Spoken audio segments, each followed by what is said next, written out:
पुण्यात्माओं, इस अमर कथा में अरुचि ना करना है। असंख्य युगों के बाद तुम्हारा बिल्ली के भागों छीका टूटा है, ये इसको छक छक कर खा लो और कल्याण करा लो। ये जितने भी वर्तमान में संत थे, आज वो कितने महिमा वाले आपने दिखते हो, और चाहे उनके भले करोड़ों उनके शिष्य हों, वो शिष्य क्या, शिष्य तो उनको देवता मानकर बैठ गए आंख बंद करके। उनको खुद मालूम नहीं तुम कर क्या रहे हो। तो उनको जो उनके पास वो कनेक्शन नहीं है थर्मल प्लांट से, यानी पूर्ण परमात्मा से, जिस कारण से सभी वो साधना भी करते दिखते हैं पर लाभ कति नहीं। आप यहाँ इंटरव्यू भक्तों का अनुभव सुनते हो, वो रोते हैं कि 30 वर्ष खोज दिए राधा स्वामी ने, कोई कहता 20 वर्ष खोज दिए निरंकारी में, कोई कहता 25 वर्ष खोज दिए धन धन सतगुरु में, सब कुछ लुट पिट गया। अब अकल ठिकाना आई उनकी, फिर योग ज्ञान सुना, और फिर यहां आने के बाद उनको क्या क्या लाभ हो रहे हैं। वहां कनेक्शन नहीं था, यहाँ उस थर्मल प्लांट से उस पूर्ण परमात्मा से इस दास के पास कनेक्शन है। चलता फिरता पावरा उसे संत रामपाल। ये दास रामपाल उस परमात्मा का पावर हाउस है। शक्ति कबीर परमात्मा की आ रही है, और जो इस दास से कनेक्शन लेगा, उपदेश लेगा, उसको सर्व लाभ प्राप्त होंगे, जो भगवान के गुणों में हम पढ़ते सुनते आए हैं।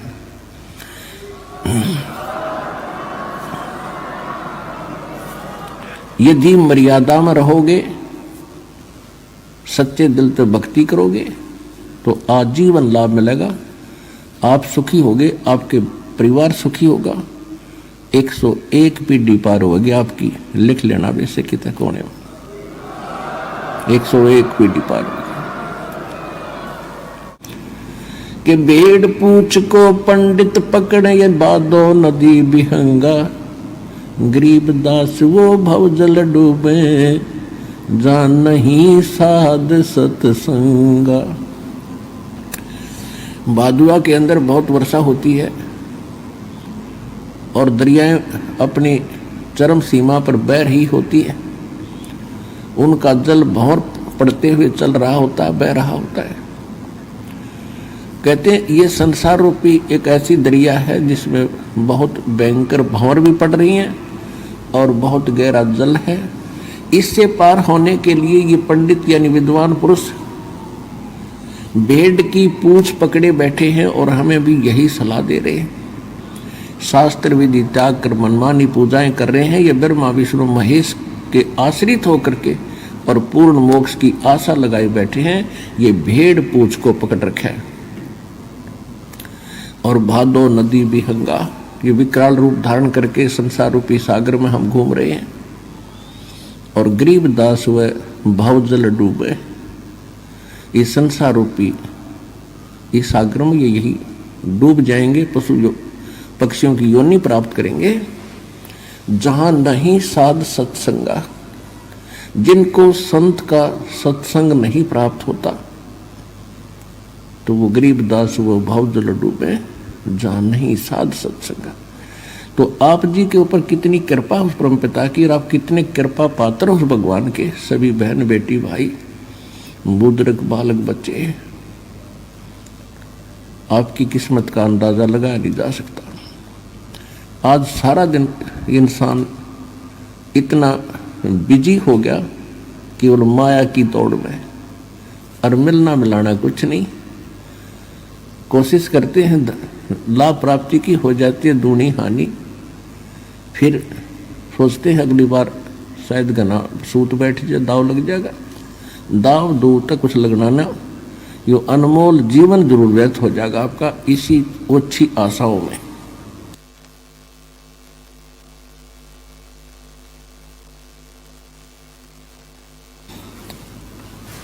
तो पुण्यात्माओं, हम धन मांगते हैं भगवान से,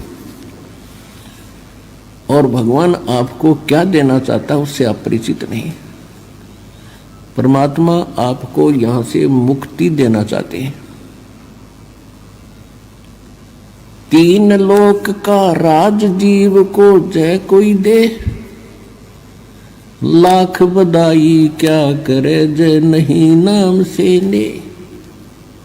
यदि आप एक छोटा मोटा प्लॉट अच्छे से शहर में प्राप्त करके अपने आप को धन मान लेते हैं कि करोड़पति हो गया, जिनके पास भक्ति नहीं है, सत्य भक्ति, ये नकली भक्ति यूजलेस है। जिनके पास सत्य भक्ति नहीं है, उसको चाहे और भक्ति बिल्कुल ना करता हो या सत्य भक्ति ना हो, उसको चाहे तीन लोक, पूरी पृथ्वी, पूरा स्वर्ग और पाताल, इन तीनों लोक का भी राज दे दे और उसको क्या बधाई दे रहे हो। यदि वो भक्ति नहीं कर रहा है तो माइनस व्यक्ति है, -0, उसका भविष्य बिल्कुल व्यर्थ है। और फिर इसके विपरीत परमात्मा बताते हैं, राम रटत दारिद्र भलो, दारिद्र माने निर्धन, राम रटत निर्धन भलो, चाहे टूटी घर की छान, वो कंचन महल किस काम के, जहां भक्ति नहीं भगवान।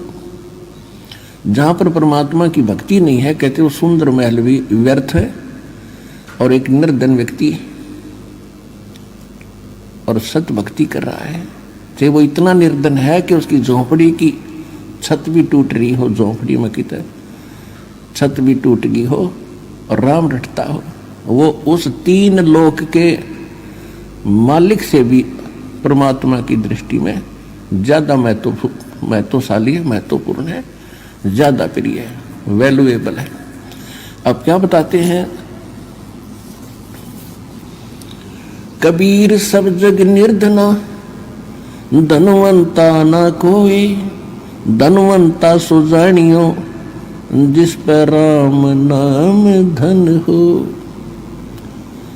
अब कौन से राम का धन, वो कौन सा है राम नाम, ये आपको कल के सत्संग में बड़ी डिटेल से बताया था।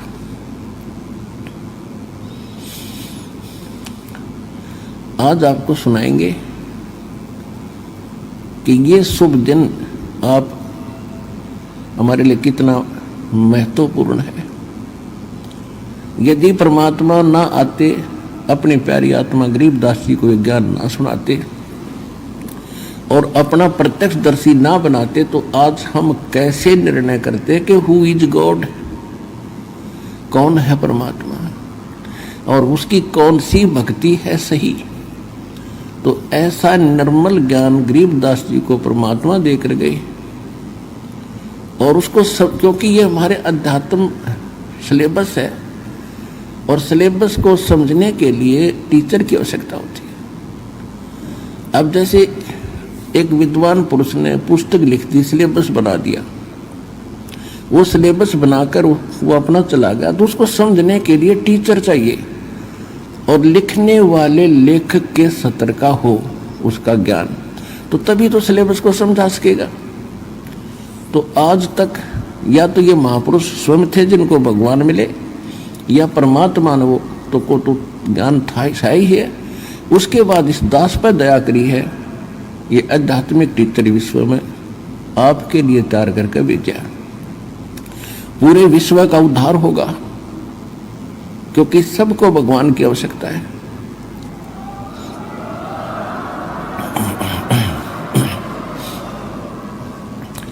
अब हम हिंदू किस लिए कहलाए, परमात्मा की भक्ति के लिए हमने न्यारा नाम रखना पड़ा हिंदू। और ईसाई किस आधार से बने, ईसा जी एक धार्मिक व्यक्ति थे,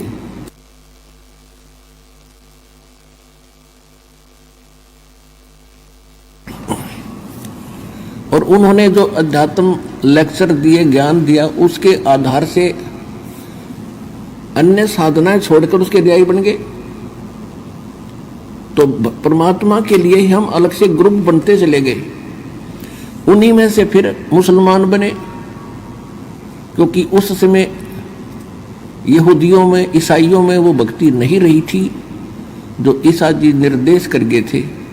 तो हजरत मोहम्मद जी के ने जो ज्ञान दिया, जैसा भी उसको प्राप्त था, तो उससे हटकर और कुछ ठीक था, तो हम फिर मुसलमान बने, उसके बाद फिर सिख बने। तो किस लिए बने? हम परमात्मा के लिए ही बढ़ते चले गए। अब हम परमात्मा के लिए ही फिर इकट्ठे होंगे। अब पूरे विश्व को पता चलेगा कि कौन है परमात्मा और क्या है उसकी वास्तविक पूजा, तो सबको भगवान की आवश्यकता है। चाहे कसाई भी है, उसकी भी आत्मा कभी ना कभी अवश्य भगवान की तरफ आकर्षित होती है। और अन्य का तो कहना ही क्या चाहिए, आज को कितना अपने आप को नास्तिक मान बैठा है। जब उसको ये ज्ञान होगा तो विवश होना पड़ेगा।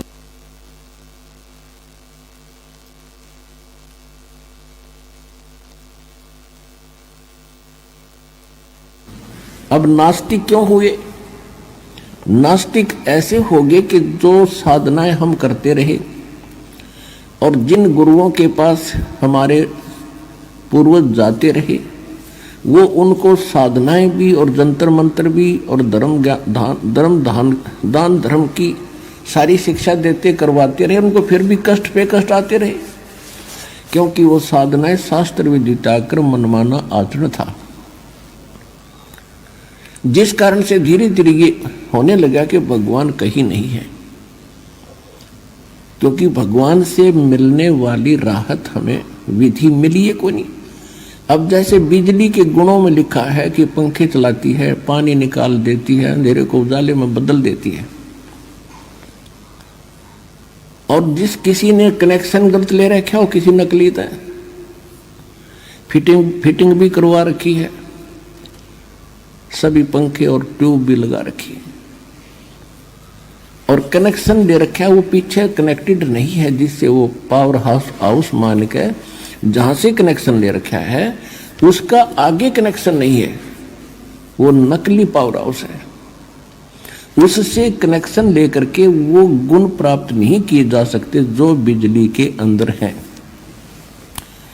तो जिस कारण से सब ने अपनी फिटिंग फैटिंग पाड़ दी, अब कोई फायदा नहीं है, सब बकवास है। तो बिजली के गुण तो उस दिन भी वही थे, आज भी वही है, और इसी प्रकार परमात्मा के गुण पहले भी वही थे, आज भी वही हैं। ये जितने भी संत वर्तमान के हैं, इनके पास वो कनेक्शन नहीं है, उस पार वो उस परमात्मा से कनेक्टेड नहीं है, उनकी उस परमात्मा की पावर उनके पास नहीं है। एक संत जो है चलता फिरता पावर हाउस होता है, और पावर हाउस के अंदर थर्मल प्लांट से कनेक्शन होता है, तो उस पावर हाउस से जो कनेक्शन लेता है तो सब के वो काम बिजली करती है, यदि वो रेगुलर उनका बिल भरता रहेगा, जो बिजली के गुणों में हम सुना करते थे। ठीक इसी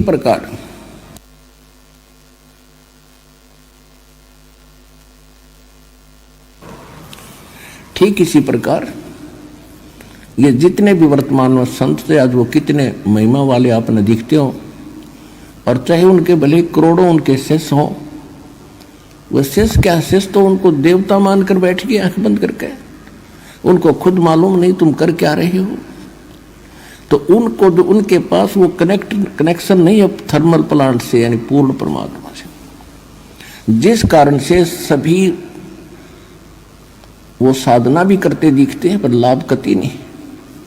आप यहाँ इंटरव्यू भक्तों का अनुभव सुनते हो, वो रोते हैं कि 30 वर्ष खो दिए राधा स्वामी में, कोई कहता 20 वर्ष खो दिए निरंकारी में, कोई कहता 25 वर्ष खो दिए धन दल सतगुरु में, सब कुछ लुट पिट गया। अब अकल ठिकाना आई उनकी, फिर योग ज्ञान सुना, और फिर यहाँ आने के बाद उनको क्या क्या लाभ हो रहे हैं। वहाँ कनेक्शन नहीं था, यहाँ उस थर्मल प्लांट से उस पूर्ण परमात्मा से इस दास के पास कनेक्शन है, चलता फिरता पावर हाउस है संत रामपाल। ये दास रामपाल उस परमात्मा का पावर हाउस है। शक्ति कबीर परमात्मा की आ रही है, और जो इस दास से कनेक्शन लेगा, उपदेश लेगा, उसको वो सर्व लाभ प्राप्त होंगे जो भगवान के गुणों में हम पढ़ते सुनते आए हैं।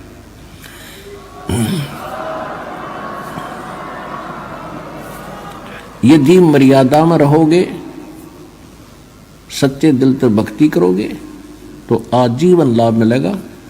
आप सुखी होगे, आपके परिवार सुखी होगा, 101 पीढ़ी पार होगी आपकी। लिख लेना वैसे कितने कोने में 101 पीढ़ी पार होगी।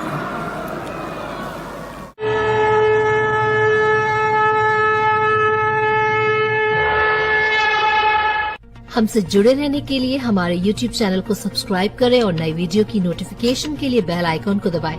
अगर आप ये वीडियो Facebook पर देख रहे हैं तो लाइक जरूर करें और ज्यादा से ज्यादा शेयर करें। धन्यवाद।